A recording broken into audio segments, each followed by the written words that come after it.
যে মা পুষ মাঘ মাসে ঠান্ডার মধ্যে নিজের মুতের বিছানায় পড়ে থাকিয়া আমাদেরকে বুকে করে করে রাত কাটায় দিল, ওই মার মুখটা কত সুন্দর দেখা যায় দেখি না ভাই মাতরম দোস্ত বুজুর্গ, আমি আপনি দেখতে পারি কন্যা সুবহানাল্লাহ।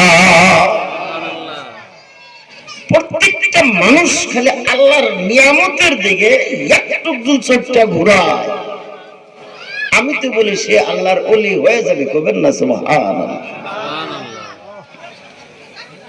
মানুষ ইলেকশনের ম্যাটারে, রাজনীতিকের ম্যাটারে নিজে পাওয়ারে যাওয়ার জন্য দিন রাত 24 ঘন্টা মেহনত করে না? করে না? কিন্তু যে তোমাকে পাওয়ারে নিবে তার কথা মনে রাখে না, রাখে?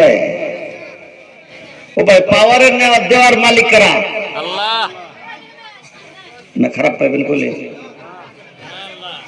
আমার শক্তি দেনেওয়ালা কে? হায়াতের মালিক কে? ইজ্জতের মালিক, সম্মানের মালিক, রিজিকের মালিক। কিন্তু যে আল্লাহ আপনাকে পাওয়ার দিবে তার কথা বলে নাই।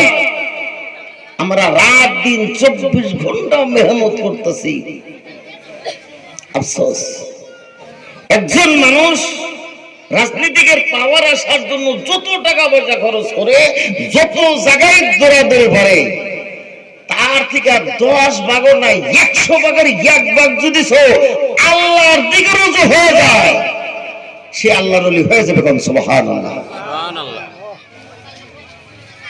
মহতরম দোস্ত বুজুর্গ,